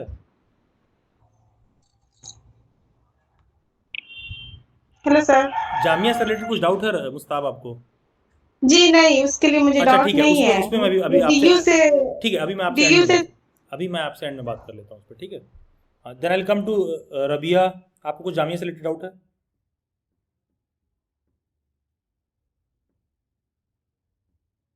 अमना, आपको जामिया से रिलेटेड कुछ डाउट है? Good evening sir. Good evening. Sir मुझे डाउट तो नहीं है, बट मुझे ये बस पूछना था क्लास से रिलेटेड। मुझे बताइए। परचेस कर, हाँ सर, मैं ये कह रही थी कि मैंने ना दिस ईयर मैंने फॉर्म भरा था जामिया में बीएड के लिए, तो बट मेरी कुछ बेवकूफ़ी की वजह से वो हो भी नहीं पाया और सब्जेक्ट का कुछ प्रॉब्लम हो गया था, जी क्योंकि मेरा ऑनर्स है इकोनॉमिक्स। मैंने पॉलिटिकल साइंस में फिल कर दिया था और मेरे मार्क्स भी समथिंग कुछ 65 कुछ समथिंग आ रहे थे उर्दू मीडियम से मैंने ठीक फिल करा था जी जी। तो मार्क्स भी मतलब मुझे नहीं लग रहा कि मैंने उस लेवल के मैंने मार्क्स लाए थे जिससे कि मेरा सिलेक्शन हो भी पाता।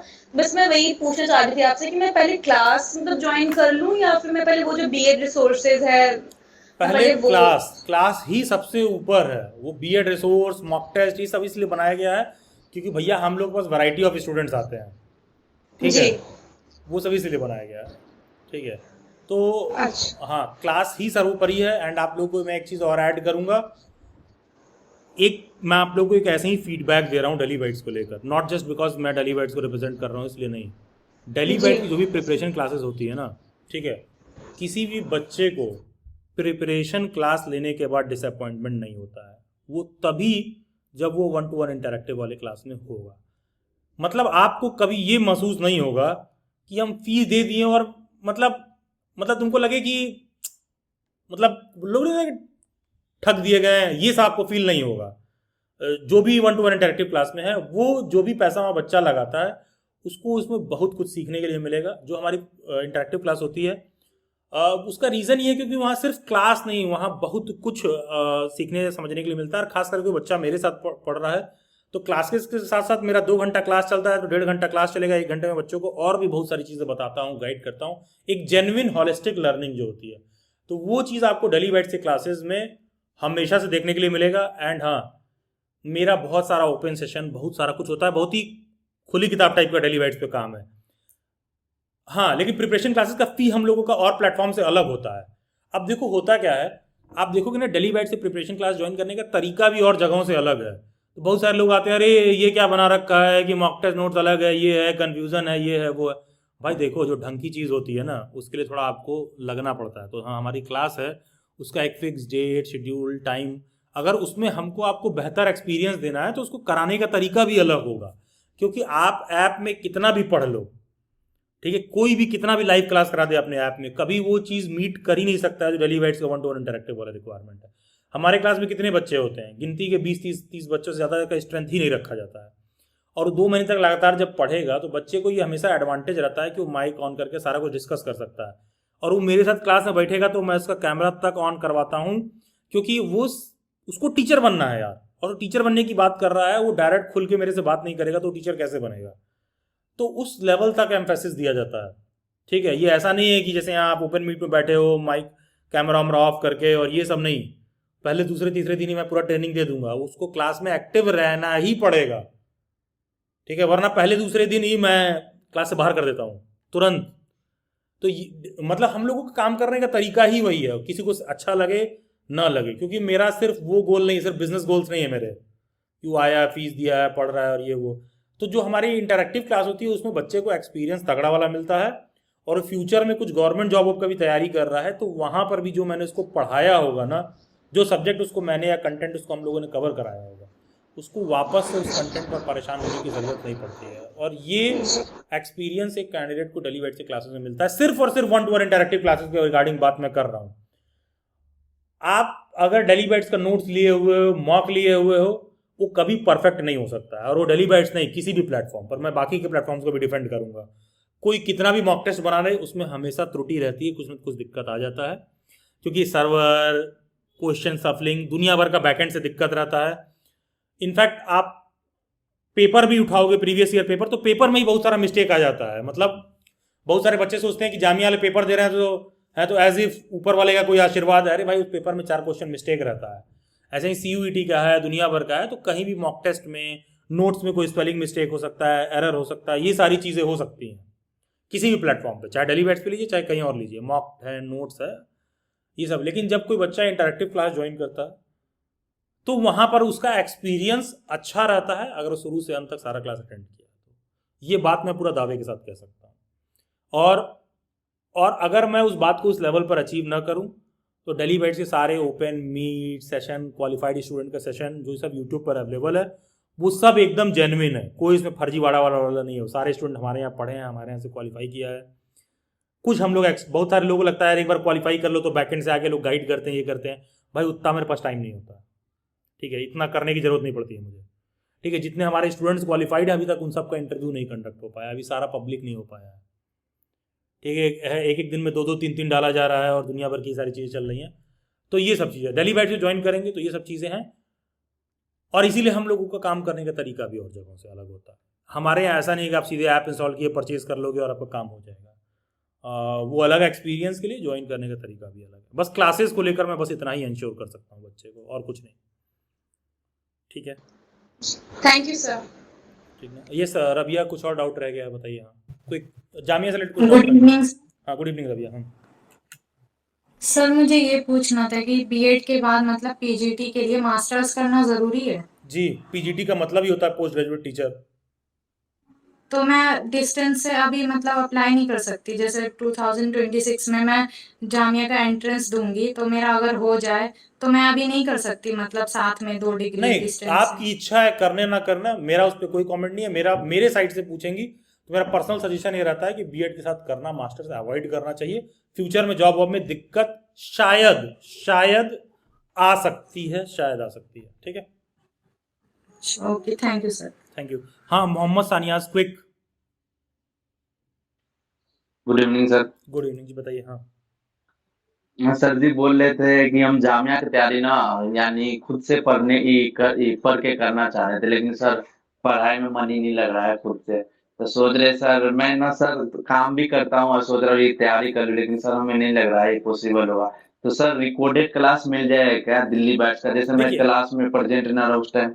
ठीक है, रिकॉर्डेड क्लास मिलता है और बिल्कुल मिल जाएगा। बैच आप ज्वाइन कर लीजिए, रिकॉर्डेड क्लास मिल जाएगा। लेकिन क्या आपके लिए इतना संभव नहीं है कि रोज 9 से 10 आप ज्वाइन कर पाए, 9 से 10:30 रात में? सर संभव तो मैं तो पूरा अपना 100% दूंगा, लेकिन बाय द वे किसी दिन मिस हो किसी दिन जाए मिस हो गया तो रिकॉर्डेड प्रोवाइड किया जाता है यार, वो सब कोई दिक्कत नहीं है। कोई बच्चा हमारे क्लास में ज्वाइन है ना यार, तो हमारी पूरी कोशिश यही रहती है कि हम उसको जो हो सके पूरा करें अपने एंड से। क्योंकि देखिए, हमारे पास फैकल्टी का कोई इशू नहीं है, हर सब्जेक्ट का टीचर हमारे पास है। संस्कृत भी पढ़वाते हैं हम लोग बच्चों को भाई, COKP 05 वालों को। तो फैकल्टी का कोई इशू नहीं है हमारे साथ, हम बच्चे को जितना हो सकता है बेस्ट रिसोर्स प्रोवाइड करते हैं। ठीक है, आप रेगुलर रहिए, करिए, रिकॉर्डेड प्रोवाइड किया जाता है, सारा कुछ अपने साइड से हम लोग बेस्ट देने की कोशिश करते हैं। ठीक है सानियास, तो आप ज्वाइन कर सकते हैं, कोई दिक्कत नहीं होगा एज सच, रिकॉर्डेड भी मिल जाएगा। ठीक है। हाँ, ये रुखसाना। सर मैं पूछ रही थी कि मैं ना कॉमर्स बैकग्राउंड से हूँ और अभी मेरी मास्टर्स चल रही है और मेरा 3rd सेमेस्टर नेक्स्ट मंथ में हो जाएगा। मैं जामिया डिस्ट्रिक्ट से कर रही हूँ, तो मैं कह रही थी कि अगर मेरा बीएड होता है तो मैं 11th-12th से कराऊंगी ना डायरेक्ट? यस, डायरेक्ट 11th को पढ़ाएंगे M.Com में। तो और सर डिस्टेंस का क्या है कि अभी कोई भरोसा नहीं है कि उनको कब कंप्लीट होगा पूरा, तो मुझे उससे दिक्कत नहीं होगा। ओके सर, ठीक है। तो चलिए, ठीक है। किसी भी कैंडिडेट को कोई और डाउट एंड क्वेरी होगा तो रुक जाएगा। बाकी का देखिए यार, सभी कैंडिडेट्स ये बात ध्यान दो। देखो यार, पता है आदमी, देखिए कुछ बातों पे ना बहुत प्रैक्टिकल ऑब्जर्वेशन होना चाहिए, बहुत खरी बात आपको समझना होना चाहिए। देखो यार, कुछ चीजें ऐसी होती है कोई फ्री में नहीं कराएगा, कोई फ्री में करा रहा है तो तुम अपना दिमाग लगाओ। कोई इतना अच्छा है जो तुमको science, math, reasoning, social science तुमको बैठा के फ्री में पढ़ाएगा क्योंकि तुमको जामिया का पेपर देना है, पॉइंट 1। पॉइंट 2, यार पता है खुद अकेले बैठ के करना ना इतना आसान नहीं है। ठीक है, इतना अगर आसान होता तो ज़िंदगी बहुत सॉर्टेड रहती यार, अगर हम सिर्फ बैठे बैठे ऐसे सीख लेते, कर लेते। ठीक है, हम लोगों को गाइडेंस की ज़रूरत पड़ती है। तीसरा चीज़, कोई भी चीज़ सस्ता महंगा नहीं होता है। तांबा पीतल सोना महंगा सस्ता कुछ नहीं है। ये पेन प्लास्टिक का है तो सस्ता है, यही पेन बस सोने का ढक्कन लगा देंगे तो बहुत महंगा हो जाएगा। ठीक है, चीज़ उतनी ही है। तो बस ये चीज़ आपको फिगर आउट करना है, किस चीज़ का आपको प्राइस देना है, बस ये चीज़ समझिए। कोई अगर आपको क्लास करा रहा है और सारा सब्जेक्ट कम से ज़्यादा वो आपको पढ़ा दे रहा है, तो वो चीज़ 500 रुपये कम चाहे 500 रुपये ज़्यादा, उसमें महंगा सस्ता कुछ नहीं है। उसमें ज़रूरी है कि आपका सिलेक्शन हो जाए। आपका सिलेक्शन हो जाएगा तो सब जायज़ है, नहीं सिलेक्शन होगा तो 500-1000 रुपये आपके लिए बहुत महंगा पड़ता है। दूसरा चीज़, जो लोग बहुत ज़्यादा खोदते बीनते रहते हैं उनका समय खोदने बीनने में कट जाता है, एग्जाम सर पर आ जाता है, just like a blink of I exam. मतलब तुम सोचो ना, अभी तो 2025 शुरू हुआ था, अरे मैं तो कह रहा हूं अभी अगस्त शुरू हुआ था, 17 अगस्त हो गया। कुछ दिन में आधा साल से ऊपर बीत चुका रहेगा, केवल सितंबर अक्टूबर नवंबर दिसंबर बस इतना ही बचा है, 5 महीने बचे रहेंगे इस साल में। तो समय बहुत तेजी से बीतता रहता है। ठीक है, तो है क्या कि वो बस इधर खोदते बीनते रहते हैं, सस्ता ये ऐसे है वो वैसे है, यहाँ वहाँ कमेंट करके वो खाली फीडबैक ही दे रहे होते हैं। तो पहले तो फीडबैक देने के लिए भी आपको अच्छा एक्सपीरियंस होना चाहिए कि पहले आप किसी चीज़ को सही तरीके से एक्सपीरियंस करो। ठीक है, जैसे कोई बच्चा बोला कि सर आपके हम बैच में ज्वाइंट हैं और हमको अभी अपडेट नहीं आया है, तो तुम देखो वो बैच में ज्वाइंट है, मुझे ये बात नहीं पता है, अपडेट उसको 19 को देना है, वो सीधे डायरेक्टली मेरे से आके बात कर सकता है। ओपन मीट मेरा बहुत सारा होता है। ठीक है, जब क्लास शुरू होगा तो हर दूसरे दिन मैं उसके लिए अवेलेबल हूँ, क्योंकि हर दिन मेरे को 2 घंटे उसको देना है पढ़ाने के लिए। कोई सब्जेक्ट पढ़ा रहे होंगे, कोई टॉपिक समझा रहे होंगे, क्योंकि यार पता है जो बहुत ज़्यादा लोग छानबीन करते रहते हैं ना, वो शाना कुत्ता जो कहा जाता है ना आगे सो एंड सो, वो उन पे वही लागू होता है। घी हजम नहीं होता है हर जगह हर आदमी को। ठीक है, वो इसलिए कहा जा रहा है क्योंकि देखिए यार, देखो यार, सिर्फ बीएड करने का बात नहीं है यार, तुमको ना नौकरी भी चाहिए। तुम्हारी डिग्री इस तरह से जानी चाहिए कि तुम उस चीज़ की काबिलियत भी रखो करने की। अगर आपके घर के पास कोई पंचर भी बनाता होगा ना, साइकिल का दुकान भी चलाता होगा, पंखा भी खोल के सही करता होगा, मिक्सी भी सही करता होगा, सिलाई करता होगा, छोटा से छोटा कोई सा भी काम करता होगा, उस काम के लिए उसको कुछ हुनर चाहिए, तब उसको पैसा मिलता है। तुमको सिलाई का डिग्री दे दें कि सिलाई मशीन कैसे चलती है, इसका मतलब ही नहीं होगा कि तुमको कपड़ा सिलने आ जाएगा। ठीक है, तो कहने का मेरा अर्थ क्या है, ये बात टीचिंग में भी लागू होती है।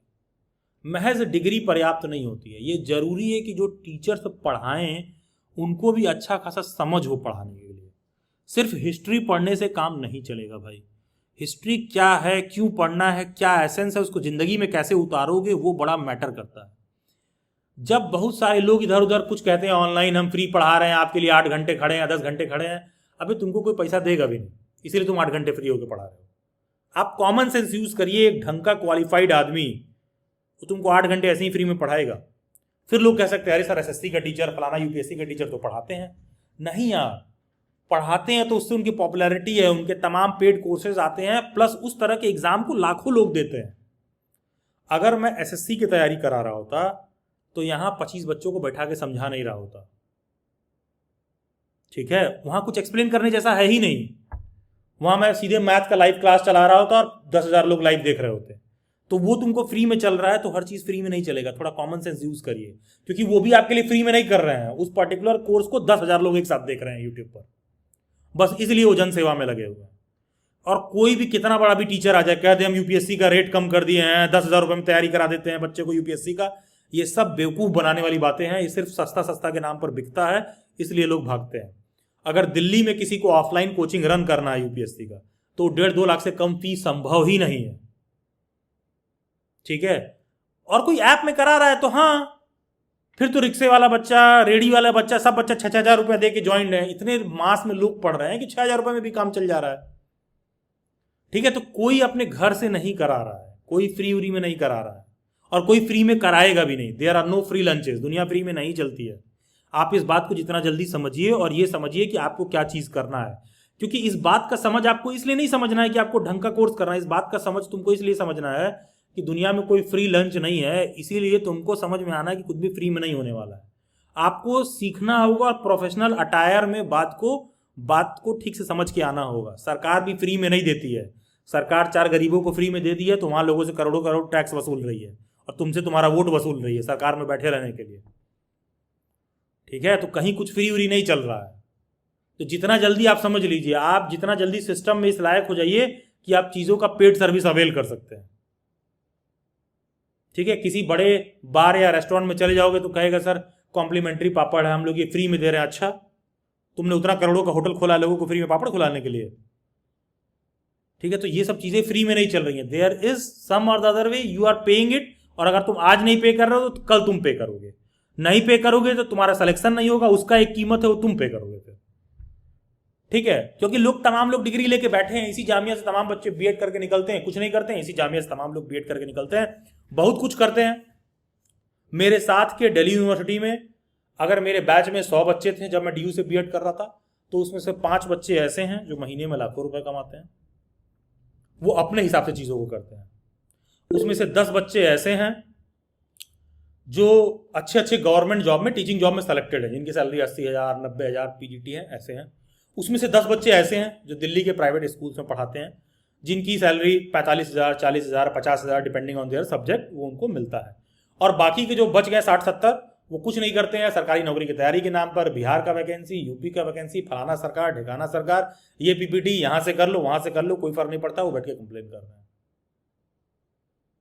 ठीक है, सिंपल सा बात है। अब ये आपके ऊपर भी है कि आप किस तरह का ऑब्जर्वेशन रखते हैं। ठीक है, किस तरह के लोगों को आप एडमायर करते हैं, किस तरह के लोगों को आप देख रहे हो। ठीक है, ये बड़ा मैटर करता है।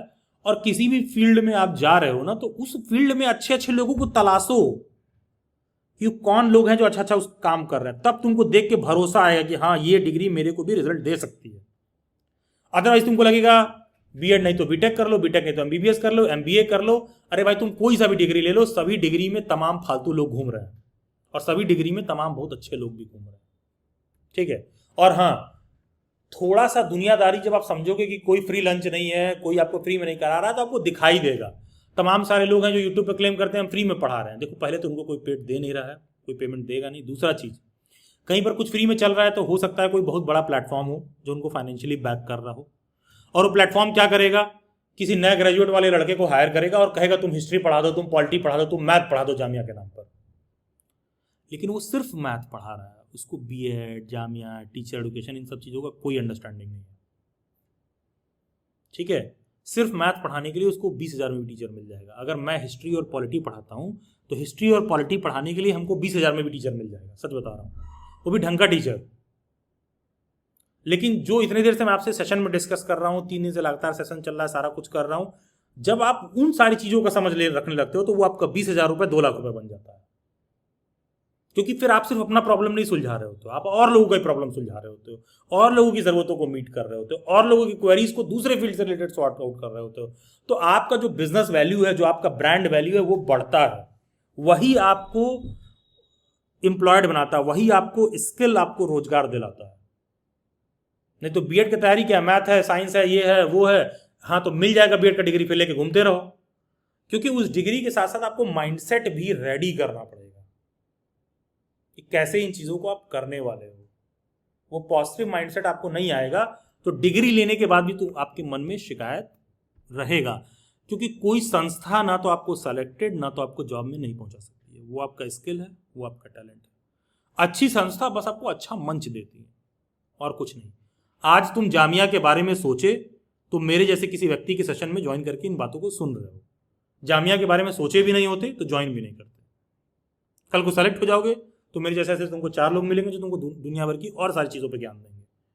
ठीक है, फिर एक दिन ऐसा आएगा जिसके सूरज आप होगे, उस ज्ञान का इस्तेमाल करके आप अपने लाइफ में उस बातों को उतारोगे और आप सेलेक्ट होने के लिए रेडी हो जाओगे। ठीक है, तो बस आपको इन्हीं चीज़ों को फिगर आउट करना है कि लाइफ में कैसे करना है, और ज़्यादा कुछ फिगर आउट नहीं करना है। और कोई भी डिग्री किसी को नौकरी नहीं दिलाती है। देने वाले आपको डिग्री दे देंगे 3-5 फर्जी करके, नौकरी नहीं देंगे। बस यही बातों का समझ आपको रखना है। और कुछ सीखने के लिए एक पर्याप्त मात्रा में समय और पैसा दोनों देना पड़ता है। कहीं पर आप कुछ सीखने जा रहे हो, कोई आपको फ्री में नहीं सिखाएगा। सीखने के लिए आपको भी मोटिवेशन, एनर्जी, टाइम, एंथुजियाज्म सब कुछ देना पड़ेगा और साथ में फी, तब जाके आप वो करोगे, तब जाके आप लायक होगे कि आप सेलेक्ट हो जाओ। और यही ज़रूरी है। बहुत सारे ऐसे बच्चे आते हैं, मेरे घर वाले शादी कर देंगे, ये कर देंगे, वो कर देंगे, तो हम सर तुमको बीएड में एडमिशन लेना बहुत ज़रूरी है। अबे तुमको हड़बड़ी है, हमको हड़बड़ी नहीं है, जामिया वाले को भी हड़बड़ी नहीं है। तो तुम देखो, अगर तुमको हड़बड़ाहट है तो रास्ता कैसे निकालें। दुनिया को तुम्हारी हड़बड़ी से कुछ नहीं पड़ी है। तुम जी रहे हो, तुम्हारा शादी हो जाए, विवाह हो जाए, तुम्हारी बैंड बज जाए, दुनिया को कुछ नहीं पड़ी है इससे। तो तुमको रास्ता निकालना पड़ेगा। और हाँ, जब तुम रास्ता निकालोगे तभी तुम मजबूत होगे। जब तुम मजबूत होगे तो तुम अपने फैसले खुद लोगे। अदरवाइज जब आप आर्थिक रूप से, मानसिक रूप से, शारीरिक रूप से कमजोर पड़ोगे, जीवन में जब भी आप कमजोर पड़ोगे, आपका फैसला कोई और लेगा। That will be all for this session. Thank you, बहुत सारी शुभकामनाएं। आप सभी लोग लीव ले सकते हैं। जिनको भी कुछ डाउट एंड क्वेरी है रुक जाएं, rest all of you can take your leave.